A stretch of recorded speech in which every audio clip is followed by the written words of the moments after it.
It turned out that he had physically torn his vocal cords from screaming incessantly.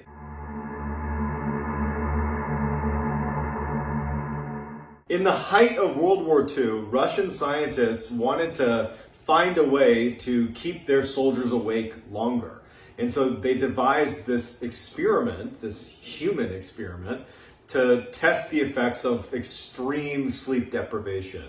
And so what they did is they rounded up 5 prisoners of war and offered them their freedom if they went through this experiment, which I can tell you went sideways. And so the way it worked is they were going to be put inside of this sealed gas chamber that continuously was going to administer this stimulant gas. It was an experimental stimulant gas. This is not something they knew much about, but they were fairly confident that it wouldn't kill them and that it would keep them awake.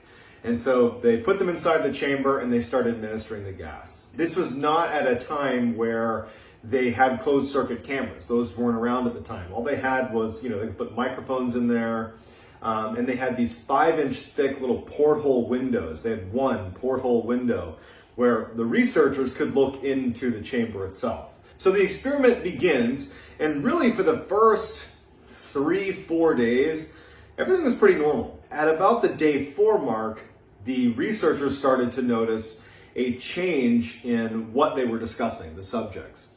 It went from kind of small talk over those first few days to fairly dark. They started talking almost exclusively about traumatic events that had happened to them in their life. And around the day 4 mark is when the subjects started complaining about being in this test at all.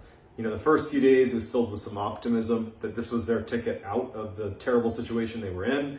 And then it really turned into, this is a terrible situation. I think it was around the day 6 mark, the subjects stopped talking to each other completely. They became paranoid of the other subjects, and they went to their own sections of the chamber.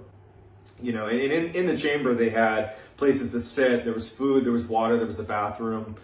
There was books in there to read. They kind of took up space inside of the chamber. They began to believe that they could kind of like sell out their comrades in exchange for getting out of this experiment. So they would, one by one come up to the porthole or go over to one of the microphones that was obviously placed inside of the chamber and start whispering these kind of imagined offenses of the other subjects to try to get them in trouble in exchange for being released from this experiment, which, that didn't do anything. The researchers, they didn't care what they said. They just listened and watched. After 9 days, the experiment took a significant turn for the worst. It was the morning of I think it was the 10th day, where the screaming began. One of the test subjects began screaming. And at this point, everybody is totally segregated. They're not talking to each other. They're muttering and whispering. And one of them just starts screaming. And so for 3 hours, they watch him scream at the top of his lungs and run back and forth across this little chamber until he stopped screaming, but he's still running. And they could kind of pick up on the microphone that he was still making sound, but it was like these little squeaks. It turned out that he had physically torn his vocal cords from screaming incessantly. The other subjects didn't react to the screaming at all. It was like it wasn't happening, but they're in this confined space, right? It's so loud in there. And all that happened is, as he's screaming, the other subjects began ripping out pages of the book, soaking them, and then pushing them up against the porthole glass, obscuring the view. So by the time the subject who had torn his vocal cords stopped, by the time he tore his vocal cords and it went quiet, the researchers couldn't actually see into the chamber anymore. And once the guy had torn his vocal cords, there was no more sound in the room. So their view is obscured, and now it's gone silent. After 3 days of talking about what they're going to do, of complete silence in the room. They can't see in, it's silent. They're monitoring the oxygen levels in the room, and based on oxygen consumption in the room, apparently they could tell that there were people in there, probably at least 4 or 5, that were breathing oxygen because it was being consumed. So they believed they were alive, but after 3 days of silence, which really didn't make any sense, they determined that, well, either our microphones are broken, and that's a problem, or there's something wrong with the subjects themselves. So they decide that they're going to use the intercom to reach out to the subjects and basically tell them that they're going to come into the room. Like, hey, we're going to test the microphones. We're going to be coming into the chamber. You need to lay on the ground and not interact with us. If you comply, we will offer one of you immediate release and freedom. So there's silence after they use the intercom. They decide to do that. They talk through the intercom, and one of the subjects, now to this point again, for 3 days it's been silent. And one of the subjects, clear as can be, talks into the microphone and just says, "We no longer want to be freed." And so the researchers were like, okay, I guess they're alive and our microphones work, so they don't go in. They stay out of the chamber. Silence continues all the way up until the 15th day because, the window's still obscured. The subjects are not speaking, they're not muttering, they're not whispering, it's just silence. And on the 15th day, at midnight on the 15th day, they decide that the experiment was over. And so what they did is they flushed the room of the stimulant that had been continuously pouring into the room. They turned that off and they replaced it with fresh air. And that's when they started hearing the screaming from the subjects inside of the chamber. They were begging them, the researchers, to turn the gas back on, pleading with them, like begging, please turn it back on, as if they were dying. And then they opened the chamber, and now they're laying eyes on the chamber for the first time since like the 10th day. So it's been like 5 days. And they're seeing the chamber with their own eyes for the first time, and it's straight out of a horror scene. 4 of the 5 subjects were still alive. The 5th subject, who had perished at some point, there was chunks of flesh that had been taken off of his chest and his leg and had been jammed into the drain in the center of the room. And they had turned on the water in the bathroom and had flooded the room. There was almost 4 inches of water on the ground, like murky, stagnant, lots of gross stuff in their water all over the ground. And there's this dead subject. And all 4 of them have also, there's chunks of their own flesh that's been ripped off of their body. And it was later determined that it was self-inflicted, these chunks of meat that had been pulled off of them. And it was not by teeth either, it was by hand. And also they were eating it. So they were ripping off pieces of their body and eating it.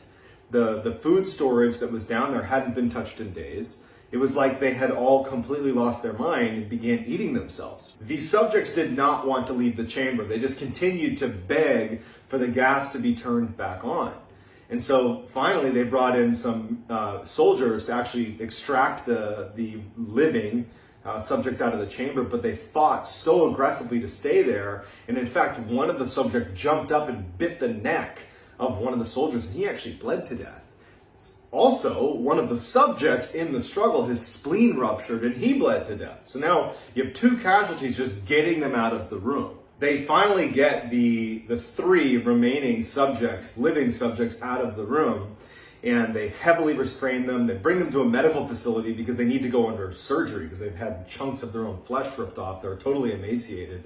And the most injured of the 3 is immediately brought into surgery, while the other 2 were just kind of held in a holding room.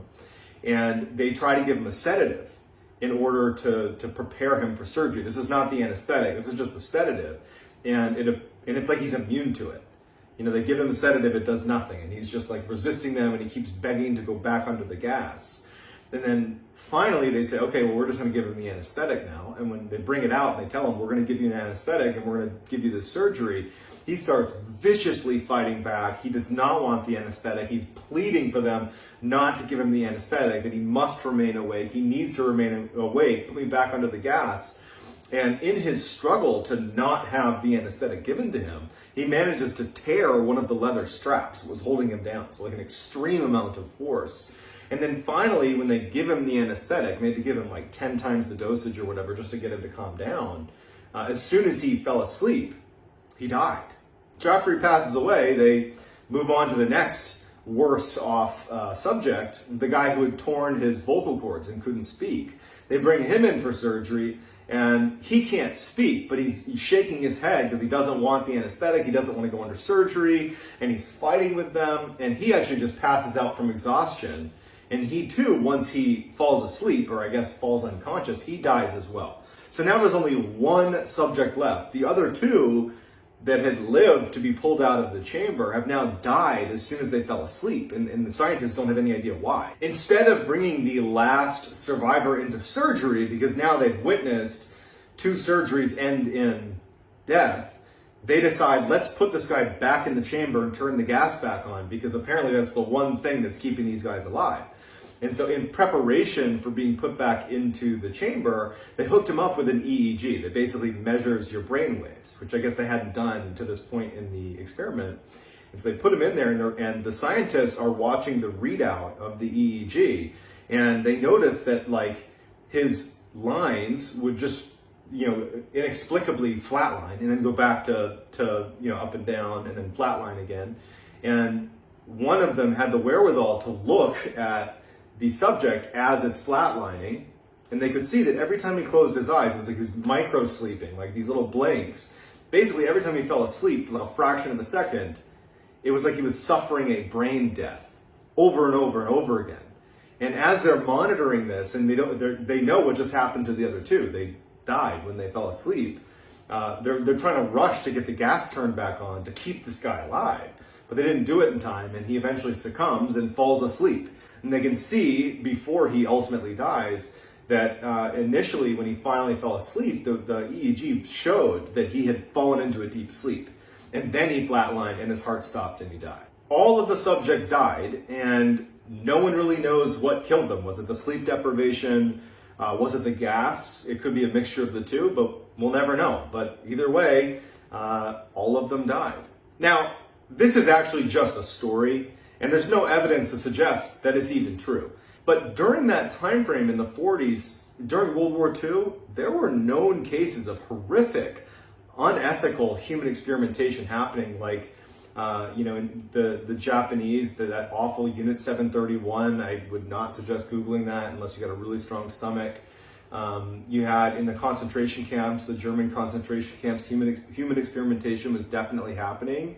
And obviously Germany and Japan are not Russia, but it was just in this era where human experimentation was definitely happening. So even if this particular story, the Russian sleep experiment, is not true, I wouldn't be shocked in the least if there wasn't a similar study done somewhere.